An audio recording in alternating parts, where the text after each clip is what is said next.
নিঃস্ব অবস্থায় কি দোয়া করতে পারেন একজন মানুষ, এই দোয়াটা শিখে নেন, ইনশাআল্লাহ আপনার জীবনের সমস্ত সংকট কেটে যাবে ইনশাআল্লাহ। আমি নিজেও ওই দোয়াটা বেশি বেশি করার চেষ্টা করি। দোয়াটা হচ্ছে, মুসা আলাইহিস সালাম একটা গাছের নিচে হেলান দিয়ে বসলেন, বসে দেখলেন দুইজন মেয়ে দাঁড়িয়ে আছে দূরে, পানি নিতে পারছে না, লোকজন পানি নিয়ে যাচ্ছে, ওরা দাঁড়িয়ে আছে বেচারি। মুসা আলাইহিস সালাম গিয়ে বললেন, কি সমস্যা আপনাদের? এটা নিয়ে আপনারা আবার মেয়েদের সাথে কথা বলার চেষ্টা করেন না, ঠিক আছে? তো মাহারাম গায়রা মাহারাম মেনে চলে। তারা বললেন যে আমাদের বাবা অনেক বৃদ্ধ মানুষ, আমরা পানি নিতে পারি না যতক্ষণ না আমাদের কম পানি নিয়ে চলে যায়। মুসা আলাইহিস সালাম তো একটু বললাম না, ফিজিক্যালি খুব স্ট্রং ছিলেন, থাকে না বডি বিল্ডার, সামনে গিয়ে কথা বলে সরো পানি নিতে দাও, তখন মানুষ একটু মূল্যায়ন করে না। তো মুসা আলাইহিস সালাম এভাবে পানি নিয়ে দিলেন এবং বাছুরদেরকে পানি পান করালেন, করিয়ে গাছের নিচে এসে বসে আছেন। বসে বসে তিনি দোয়া করছেন, এই যে দোয়াটা তিনি দোয়া করছেন, রব্বি, একটা নেক কাজ করলেন, নেক কাজ করলেন না, মানুষের উপকার করলেন, নেক কাজ করে এসে গাছের নিচে বসে দোয়া করছেন, আল্লাহ এখানে তো আমার খাবার পানি বাসস্থান কিছুই নাই, আমি কি করব?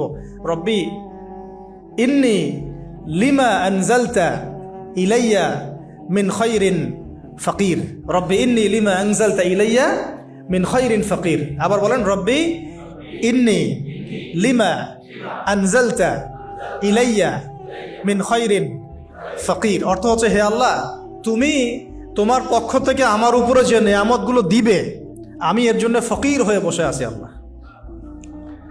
অর্থ বুঝে পড়বেন ভাই, নামাজ রোজা হজ জাকাত যাই করেন আল্লাহর ওয়াস্তে অর্থ বুঝে পড়বেন।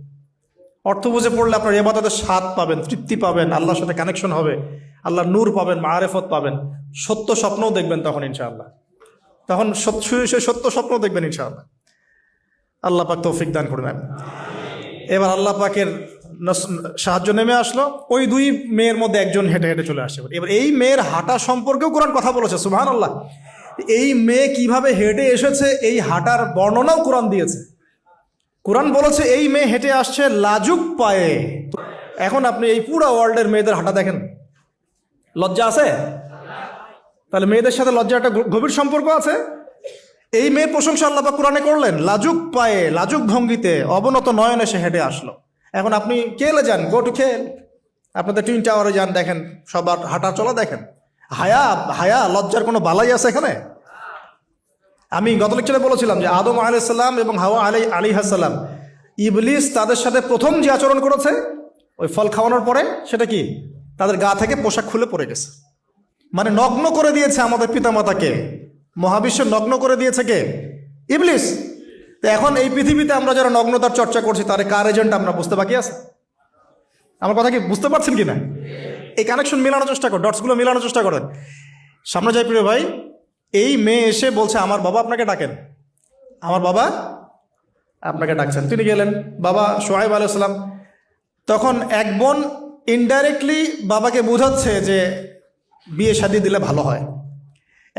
এক বোন বলছে যে আপনি তো তাকে পুরস্কৃত করতে চাচ্ছেন, তাহলে এইরকম কওয়িউন আমিন একজন মানুষকে সবচেয়ে ভালোভাবে পুরস্কৃত করা যায় তার যথাযোগ্য প্রতিদান দেওয়ার মধ্য দিয়ে। তো মেয়ের ইশারা বাবা বুঝেছেন, তিনি নিজের এক মেয়ের সাথে মুসা আলাইহিস সালাম বিয়ে দিলেন, সুবহানাল্লাহ। তবে শর্ত দিলেন, দেন মোহর কি? মোহর তো নাই। মোহর কি এবার? মোহর হচ্ছে 8 বছর তোমাকে আমার ফার্মে কাজ করতে হবে। এটা আগেকার একটা স্টাইল ছিল, সুন্নাহ। এটা এখন নাই যদিও, আগে এরকম ছিল যে দেনমোহর দেওয়ার জন্য এই একটা পদ্ধতি ছিল। যেমন ইয়াকুব আলাইহিস সালামের ক্ষেত্রেও এরকম 7 বছরের কথা আসছে, তিনি 7 বছর তার শ্বশুরের ফার্মে কাজ করেছেন। এটা নতুন ছিল না ওই সময়, এটা কমন ছিল। এখন যেমন আমাদের দেশে কমন 10 লাখ টাকা মোহর হবে, 10,000 টাকা দিব, বাকিটা সব বাকি, তাই না? তো এরকম আর কি কমন কিছু বিষয় থাকে আর কি। আস্তাগফিরুল্লাহ, মাফ করো, বলবে বাসরাতে, বলবে আমাকে মাফ করে দাও। শুরুতেই নিজের গায়রথহীনতার পরিচয় দিল। আবার এদিকে শ্বশুরের কাছে মাশাল্লাহ মোটা অঙ্কের ডোনেশন নিতে চাচ্ছে, যৌতুক। বিয়ে আমাদের ওখানে মাশাল্লাহ মানে কেনা বেচা, মেয়ে বিক্রি করতেছে আর ছেলে কিনতেছে। এবার 8 বছর পূর্ণ করা হলো, তিনি আরো 2 বছর 10 বছর পূর্ণ করলেন। এই 10 বছরে মুসা আলাইহিস সালাম নববী পরিবেশ পেলেন, অভিভাবক পেলেন, স্ত্রী পেলেন, প্রেমময়ী, সন্তান ইত্যাদি সবকিছু।